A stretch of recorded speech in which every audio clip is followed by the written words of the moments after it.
Bom dia a todos, bom dia a todas, bom dia para você que está nos assistindo pela Pop TV em Sobradinho e Porto Alegre. Sejam todos muito bem-vindos e bem-vindas a mais um ICL Mercado Investimentos. Hoje, segunda-feira, dia de conhecer as projeções do mercado financeiro para os nossos principais indicadores macroeconômicos. Então a gente vai passar pelas principais mudanças, ou não, de novo, do relatório Focus. Mas saiu o IGPDI também na semana que sai IPCA, então já dá para a gente ter uma prévia do que esperar para a inflação de fevereiro na medição final.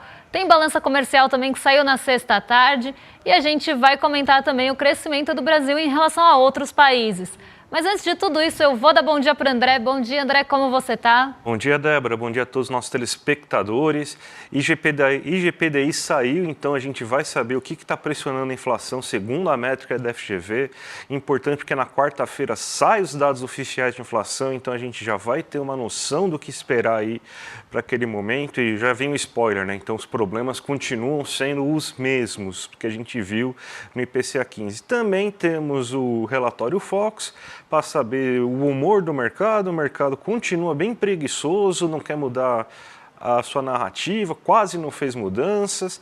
Tem também o Brasil, como que o crescimento econômico está em relação aos demais países. Tem bastante assunto, o balanço comercial também a gente vai tratar nesse dia de hoje.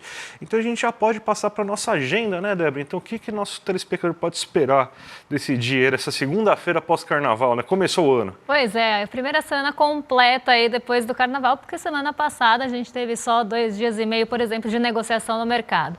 Mas vamos ver o que já tem de indicador saindo aqui no Brasil e fora daqui também. Então, a Alemanha divulgou produção industrial de janeiro às 4 horas da manhã e às 8 horas a gente já começa a ter as divulgações brasileiras. Então, saiu o IGPDI de fevereiro e o IPCS, que é o IPC semanal, os dois medidos pela FGV.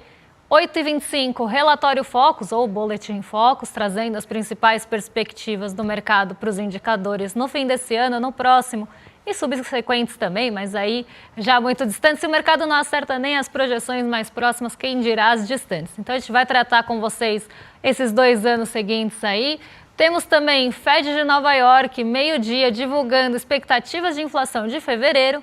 E meio-dia também na Alemanha, a presidente do Conselho de Supervisão Bancária do Banco Central Europeu vai participar em um evento, não vou falar o nome dessa cidade alemã, desculpa gente, mas vai participar de um evento na Alemanha.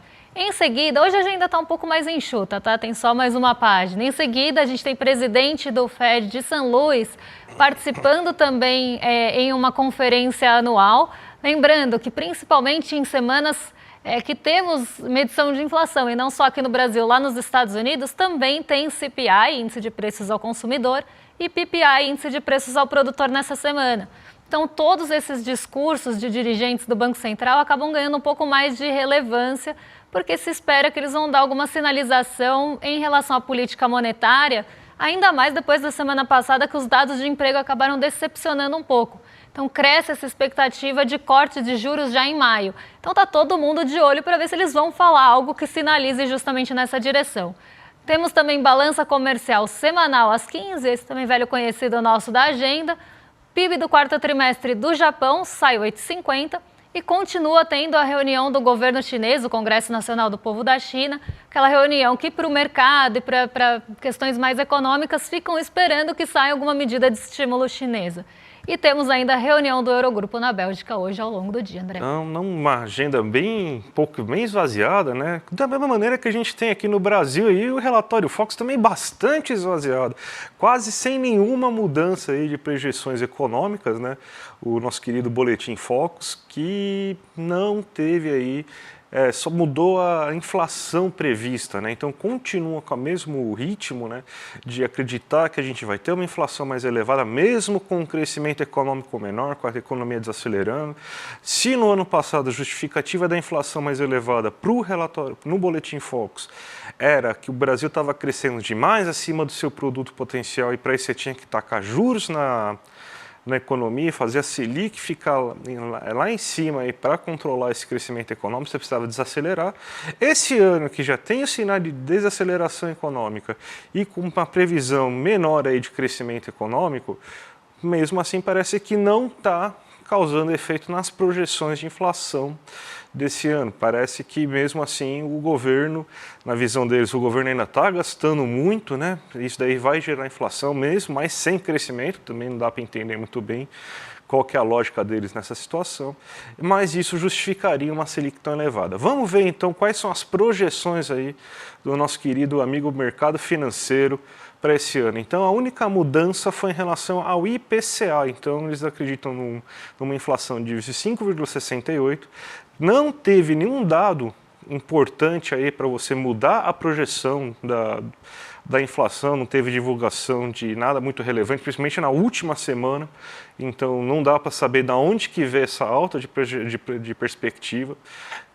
E para o próximo ano continua em 4,40. Você teve informação relevante sim em relação ao PIB, né? Inclusive vendo abaixo do que estava esperado no mercado, o mercado acreditava num crescimento de 0,4 vezes 0,2 no último trimestre, mostrando já um forte desaquecimento da economia, mas mesmo assim eles acreditam que vai ser em 2,01 esse crescimento econômico, ou seja, quando tem motivo para revisar algum dado macroeconômico, eles não utilizam esse dado macroeconômico para revisar. Eu acho incrível isso, né? E para o próximo ano está se acreditando ainda num crescimento de 1,7%. O câmbio ainda previsto em 5,99 e para o próximo ano em 6%, e a Selic também a mesma coisa, ainda em 15% e para o próximo ano 12,5%. Então a narrativa é, o governo está gastando demais, mas isso não está gerando efeito na economia porque a gente vai ter uma desaceleração econômica. Mas esse gasto excessivo do governo, se não tiver corte de gasto, vai gerar um IPCA bem acima da meta, que é a meta em 4,5%, o teto da meta. A meta está em 3, o teto da meta em 4,5, né? Então, esse gasto excessivo está gerando uma inflação muito elevada e para isso a gente tem, então, uma Selic a 15 para compensar e tentar jogar para baixo essa inflação. Então, basicamente isso que o mercado financeiro está falando para a gente aí. Essa é a historinha do mercado financeiro. Não, o disco não muda semana após semana.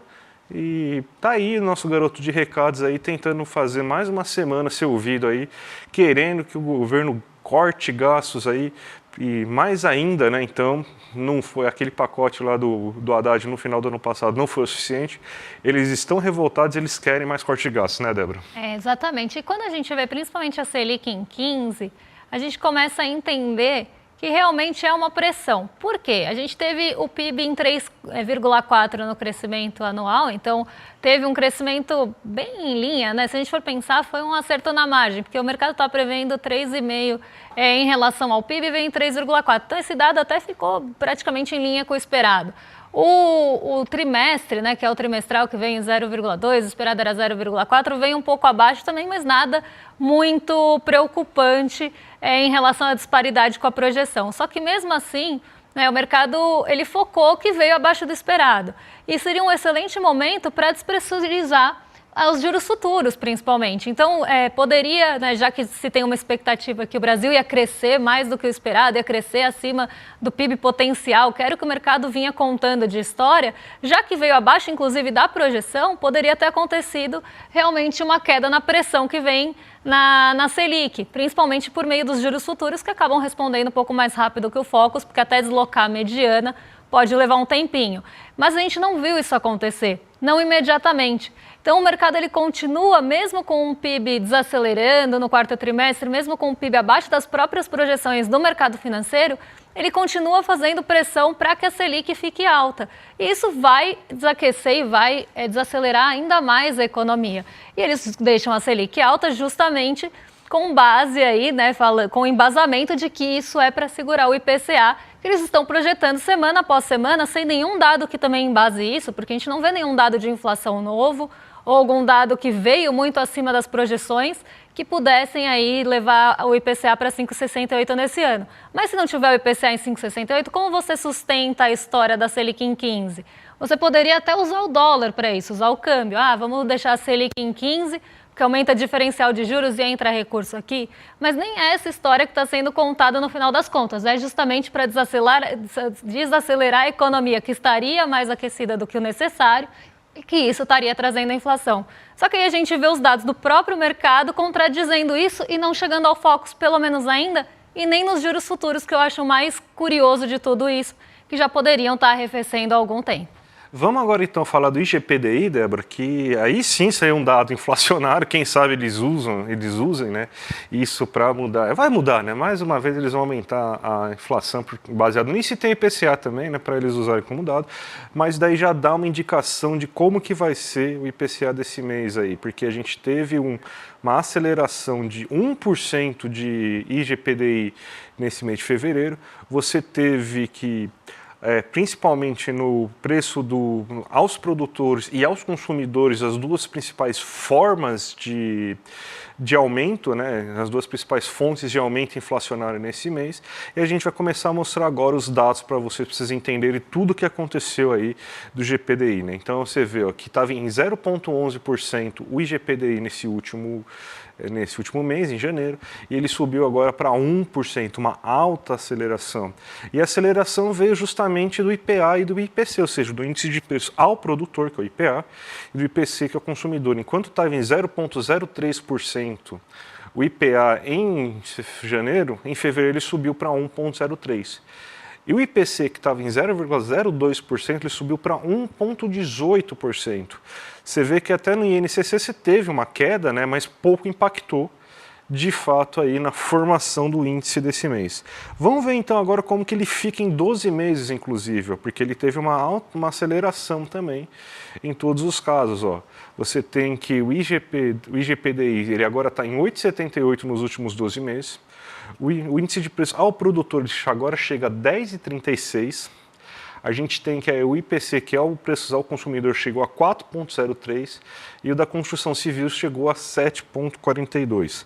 E por que está acontecendo isso? Quais são os principais pontos de formação inflacionária? Eles estão basicamente em alguns tipos de alimentos, a energia elétrica e a gasolina. Então, da mesma maneira que o IPCA mostrou uma importante um importante movimento, assim, uma tempestade perfeita, vamos dizer assim, para a criação dessa inflação tão elevada, aconteceu a mesma coisa aqui. Ó. Você vê que tarifa de energia elétrica e gasolina, que tem pesos muito elevados no IPCA como itens individuais, subiram bastante. Ó.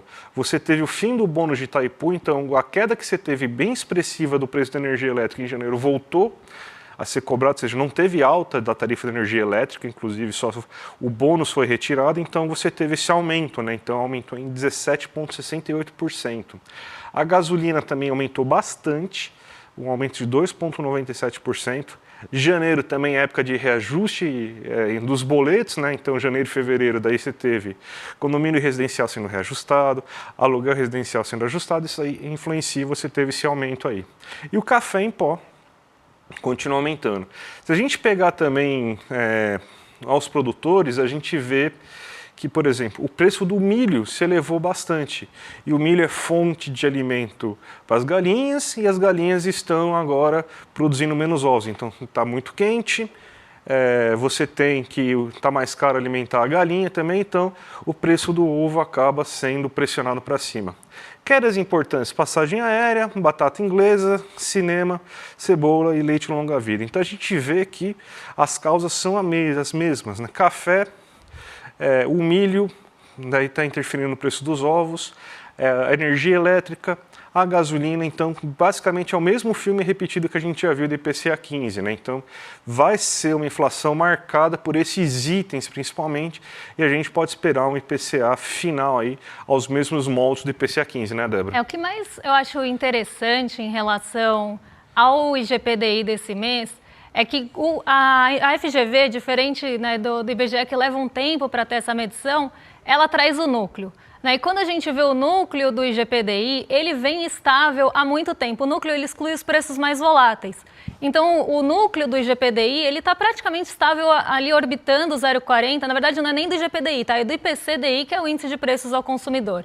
Ele vem orbitando ali o 0,40 há muito tempo. E nesse mês a gente viu que teve uma alta de 1,08, se não me engano, né? Mais de 1% de alta no IGPDI. Só que isso não vem do núcleo, que seria o índice sem os preços voláteis. Ele vem dos preços voláteis. O que está pressionando? A energia, seja energia elétrica, seja a gasolina.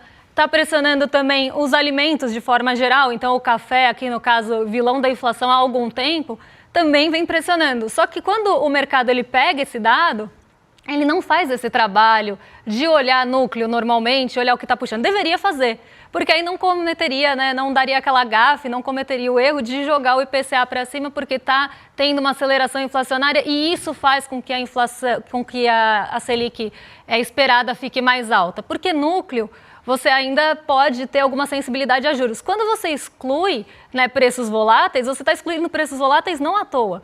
É porque esses preços voláteis não têm sensibilidade a juros. Por isso que a gente fala que é uma coisa descasada jogar a inflação para cima e subir a projeção da Selic, porque é uma Selic que não combate a alta de preços que a gente está vendo ocorrer. Por exemplo, de café, que a gente está vendo acontecer no milho, que tem uma questão logística, além de sazonalidade e outros aspectos. Os ovos, que subiram muito ao produtor, isso ainda não chegou no consumidor na mesma magnitude, embora a gente já esteja vendo o ovo ficar bem caro no mercado, não chegou à mesma magnitude. Só os ovos subiram mais de 30% ao produtor nesse mês. Então, isso é uma questão. Tem sazonalidade, porque quaresma tem todo ano. Tem a questão do milho, que está caro, e ele é base de alimento das galinhas e também de outras fontes de proteína animal, então isso pode começar a pressionar também. Mas aí a gente começa a ver uma pressão vinda no preços ao produtor que deve chegar ao consumidor em algum momento. Então esse é o lugar de alerta que a gente tem que olhar. Só que nada disso é sensível à Selic. E por isso que é um erro o mercado financeiro ficar jogando a pressão para cima ali na Selic, sendo que os preços estão voláteis por questões aí fora de núcleo, né? Normalmente energia e alimentação.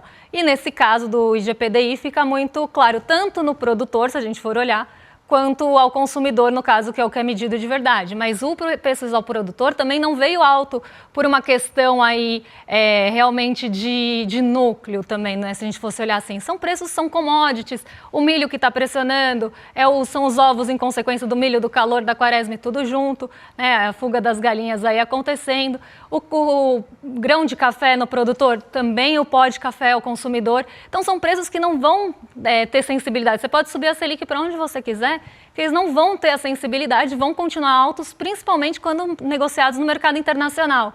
E a gente fez um fechadão aqui, né, um apanhadão do que está pressionando a nossa inflação. Esse meme ele nunca foi tão bom para explicar a inflação como ele está sendo agora, que é uma galinha com um café. O fofoca aceita, eu amo esse meme, eu uso de figurinha o tempo todo, mas está aqui um retrato da nossa inflação mais recente. Café, galinha, ovos e tudo isso, André.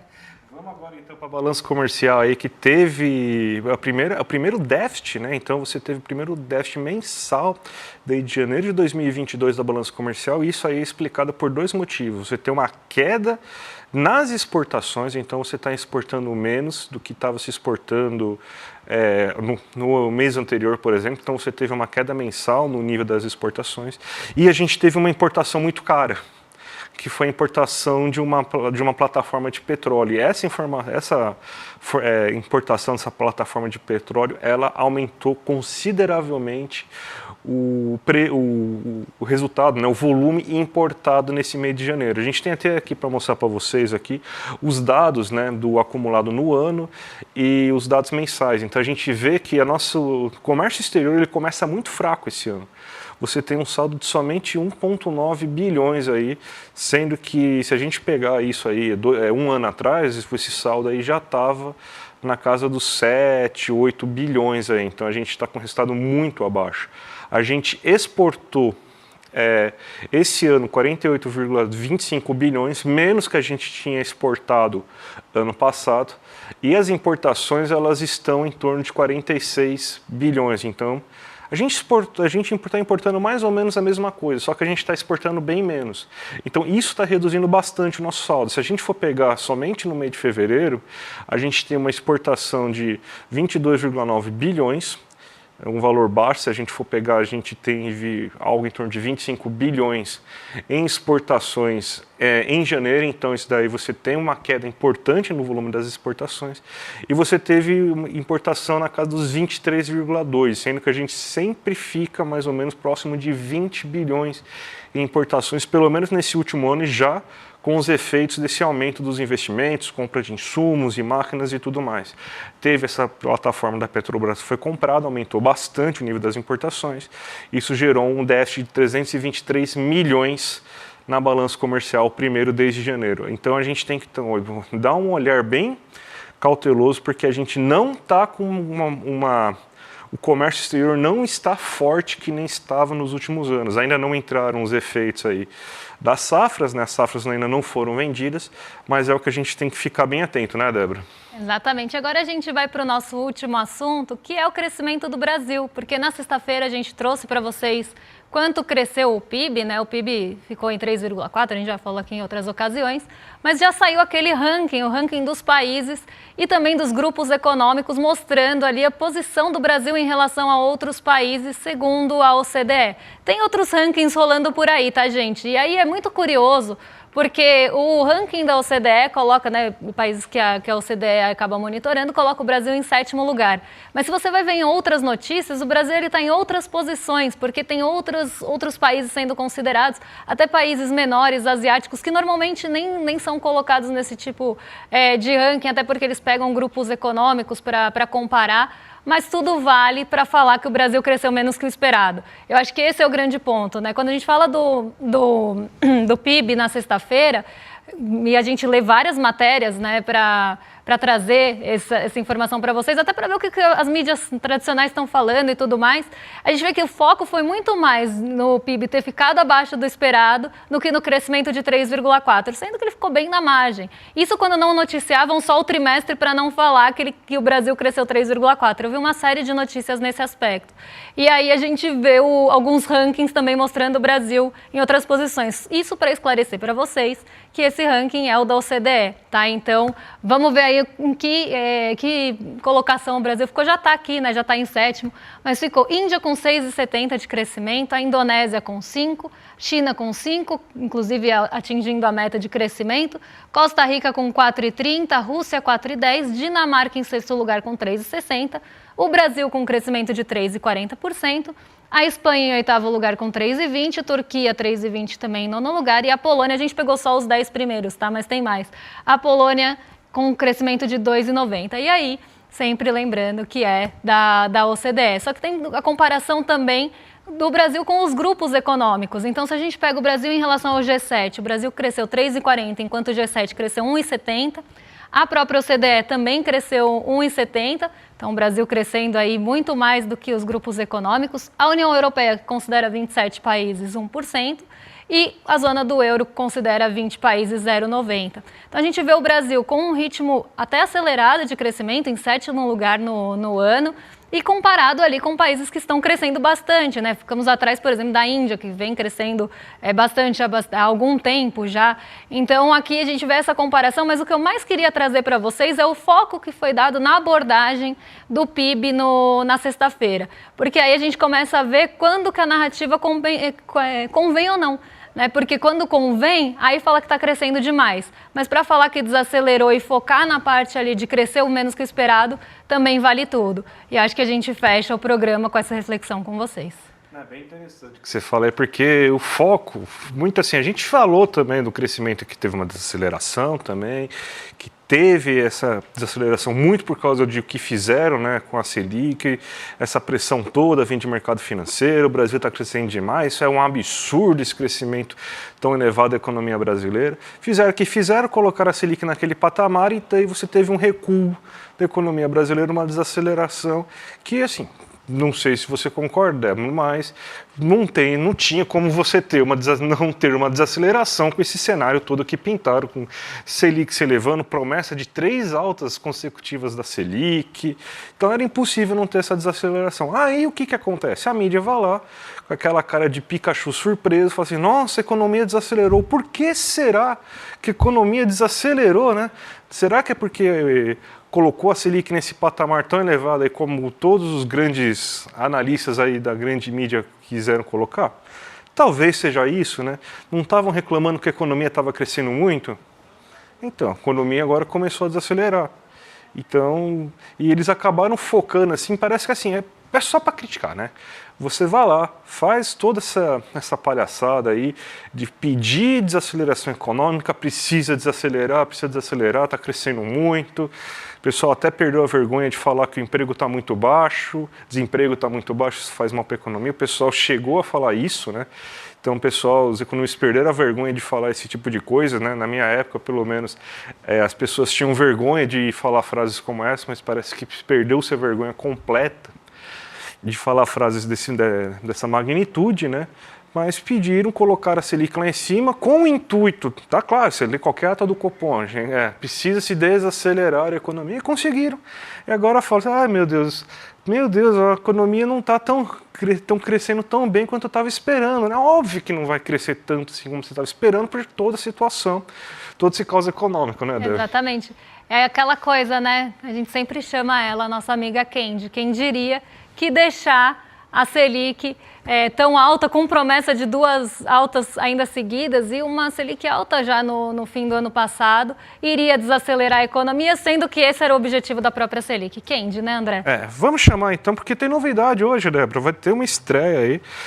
Chegou o dia da estreia de uma grande novidade, quentíssima aqui no jornalismo do ICL. O ICL urgente, informação em alta temperatura, você não precisa mais esperar a noite para saber quais são as notícias mais quentes do dia. Então vai ser com a análise do Rodrigo Viana e com a Laura Coxa aí, sempre atualizando ao vivo se aparecer alguma notícia de última hora. Então vai estrear hoje às 17 horas aí e vai ser semanal, de segunda a sexta, todo dia às 17 horas.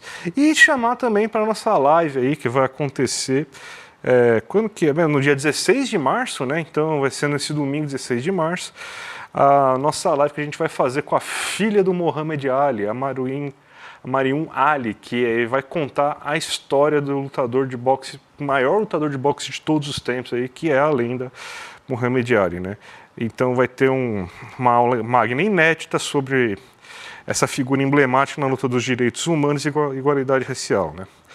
E todo mundo sabe que ele perdeu dinheiro, que ele jogou a medalha fora por se recusar a lutar na guerra do Vietnã, desafiou o sistema, mas virou um dos maiores homens aí de todos os tempos. Então, gente, quer participar da nossa live? Clica aqui em iclmercado.com.br, lembrando sempre aí que a gente continua com a nossa promessa aí de se a gente passar o William De Luca, a gente talvez tenha aí um embate aí físico com o William De Luca aí no rolê ICL, tá bom? O André tá prometendo, eu não vou prometer, porque eu acho que eu não consigo entrar nesse embate, né? Depois do que eu vi no fim de semana, que fui arremessada, eu e meus poucos quilos, acho que eu só se for no peso pena, é melhor não. Mas então, agora, vocês ficam com quem? Com o rolê ICL. Eu já taquei mochila no William De Luca, porque, né, tava à distância. Mas vocês ficam agora com o rolê ICL na sequência, nossos vizinhos de cima já prontos aí para receber vocês. Então, vocês estão em mais que excelente companhia e amanhã a gente volta para contar o que está acontecendo aí, mexendo com o seu bolso, com a bolsa, e quarta-feira tem IPCA. Então já começam aí as projeções e as expectativas para esse dado que deve ser a estrela da semana. Um beijão e até amanhã, pessoal. Até mais, gente. Tchau, tchau. Olá! Campeões não são feitos em academias. Campeões são feitos de algo que eles trazem profundamente dentro de si. Um desejo, um sonho, uma visão. Essa frase não é minha, não. Essa frase é do tricampeão mundial de boxe, Muhammad Ali. Ele foi banido do esporte porque se recusou a ir à guerra do Vietnã. Ele sabia que havia lutas mais importantes do que o boxe. Lutas que correspondiam ao seu sonho, à sua crença. Vamos saber mais da história desse campeão no ICL. Domingo, dia 16 de março, às 8 da noite, você vai ver a história de Muhammad Ali contada por nada mais, nada menos que a filha dele, Mariam Ali. Você não pode perder.